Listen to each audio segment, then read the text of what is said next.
This is Hidden Killers with Tony Bruschi. It's one thing to be accused of one of the most brutal mass killings in recent memory. It's another to possibly sabotage your own defense from the inside out, maybe even with the help of mom. Today, we are diving into the psychological and behavioral puzzle that is Bryan Kohberger, from refusing to give his lawyers an alibi to possibly letting his mother's loyalty override legal logic. The case is turning into a masterclass in self-defeating behavior, or something even more complex. Joining us, Robin Dreeke, retired FBI special agent and former chief of the Counterintelligence Behavioral Analysis Program.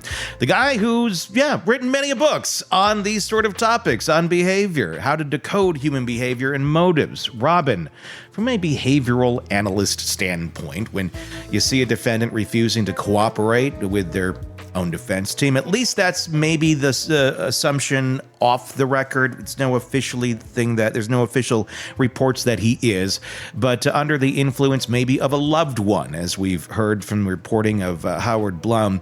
What does that signal to you? Is it defiance, denial, or something deeper rooted in their personality and their pathology? You know, I think when it comes to Kohberger, from what we've seen, what we've been studying about him for quite a while now, it's just he has this mindset of he's not wrong. He's done the research. He's done all the background. If it is him, he did all the planning, so he can't be wrong. Matter of fact, I still think that's why he didn't really have an accurate. If it's him, he's innocent until proven guilty. That he didn't have Plan B or C because he did not anticipate Plan A going wrong. I just think he's dug in on who he is and how to do things. And it's interesting because what Howard is reporting, he's wrote that book, the night, When Night Comes Calling. When the Night Comes Calling. A great reporter, very in depth. So when he's saying something out loud, you pay attention because he's not a one that's out to get clicks. He's saying it because it means something. And his reporting is essentially saying that Kohberger's mom is continuing to encourage him to go down the path of where he's been going, not guilty, despite how maybe the walls are closing in. He is reporting and I think suspecting that, maybe Ann Taylor has at some point gone to Kohberger and said, this isn't looking good. We may need to figure out our strategy here, and it may be more so saving your life than it is getting a not guilty verdict. Again, all speculation, and it's based on the reporting of Howard. Mom's sitting there and saying, she doesn't believe he's guilty. I get it. If you're a parent, it'd be very hard to wrap your mind around that. Yep. It doesn't make her a bad person or anything, but if she really believes her son is innocent, of course she's going to be pushing him to keep fighting for not guilty. How do you think that would affect somebody like a Kohberger? He's still going down the not guilty path, but do you think it's something he's contemplating behind the scenes, or with the support of mom, does it make it something that he wouldn't consider? I don't know the influence of his parents in his life with his decision-making process. That's what the unknown here is.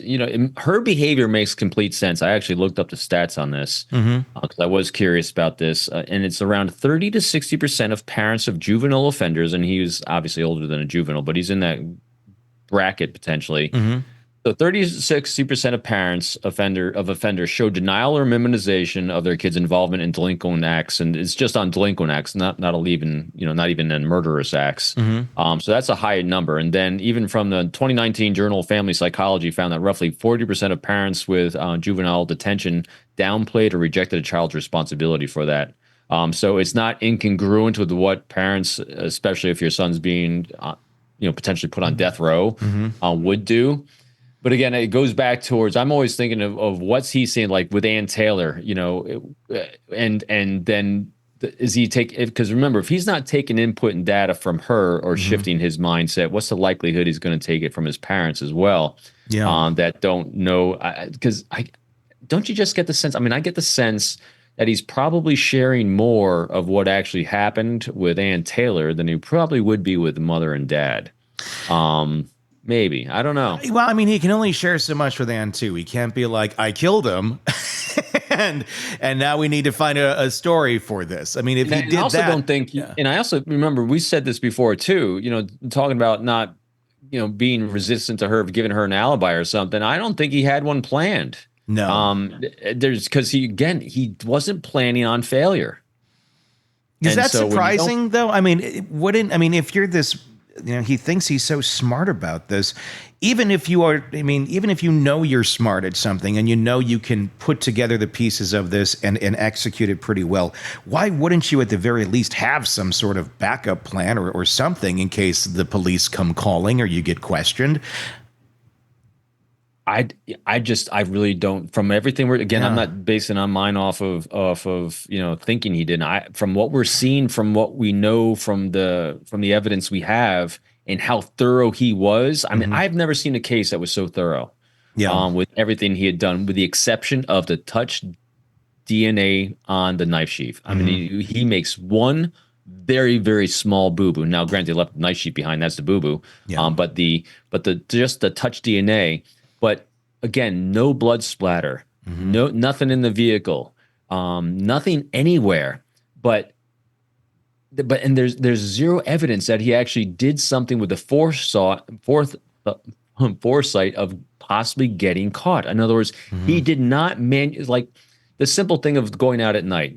That whole stargazing thing. If that was actually a planned alibi, he should have been doing that more than just one night. He should have been able to draw on data from, hey, for the last 6 months, here's something I got into. Here's a hobby I have. In other words, he didn't plan on an alibi.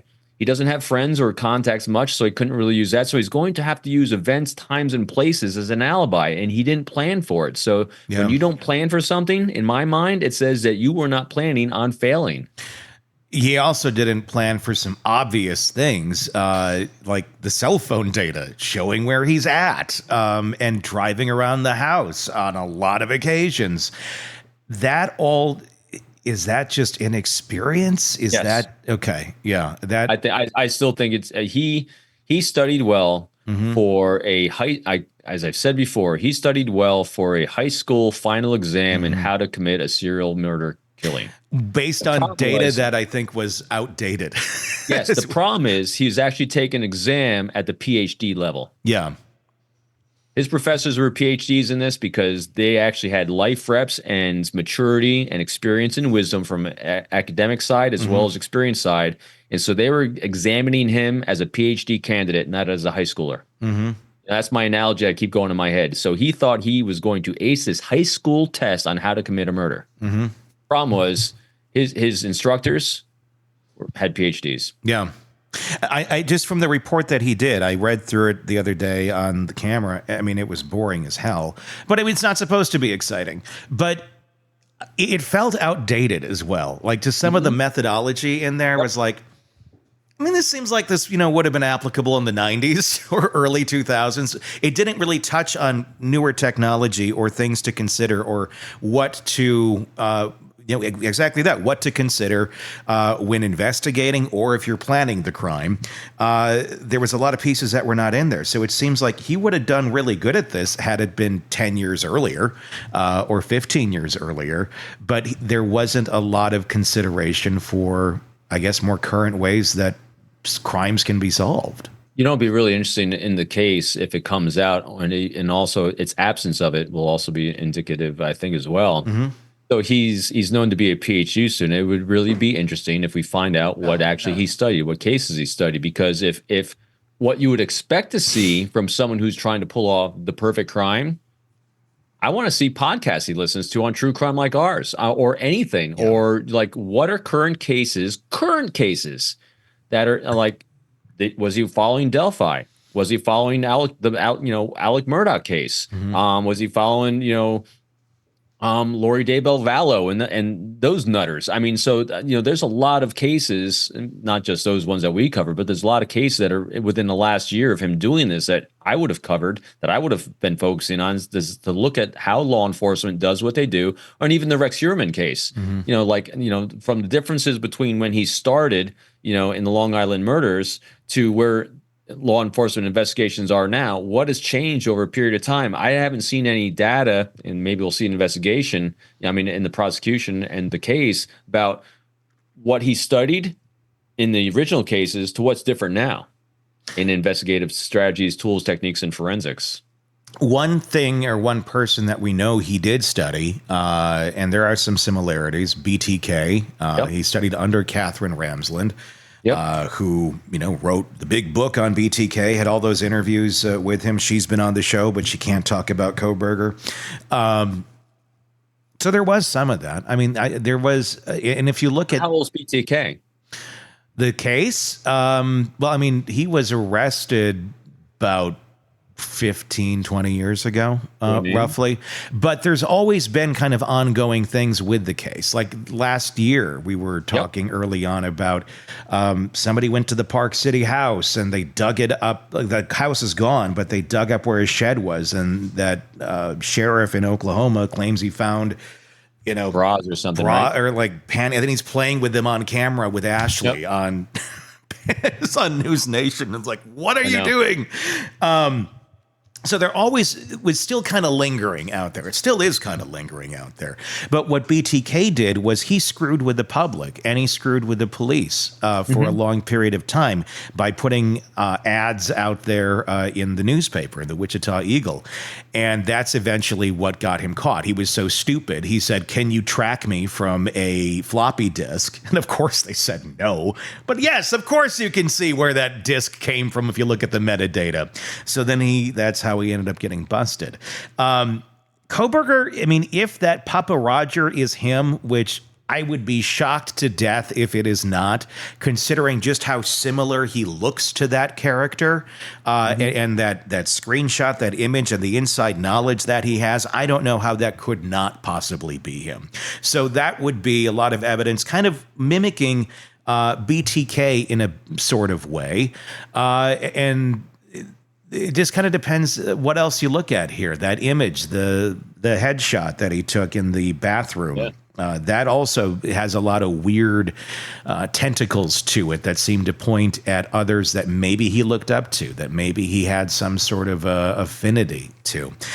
I don't know if it really means a lot other than it shows. And look up, and look up to is an interesting word phrase you just used too. So when you're dealing with, again, let's conjecture didn't no psychological testing we know, but when you're dealing with psychopathy and this type of thing, it's not that they look up to anyone. It's not how the brain works for them. It's more of a, what can I outdo them on?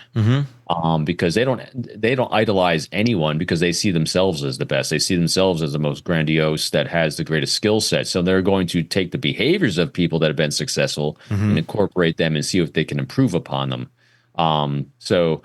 It's interesting because we tend to put too much humanization behind the inhuman with true psychopaths, because there's no humanity in there whatsoever. It's devoid of it. They're empty shell predators. And so there's no idolization. There's mimicry. There's learning. I mean, it's like just think of a mother shark training a baby shark on how to kill something. Just watch and do better. That's it. Sure. Want more on this case and others? Then press subscribe now and don't miss a moment of true crime coverage from Tony Bruschi and the Hidden Killers podcast.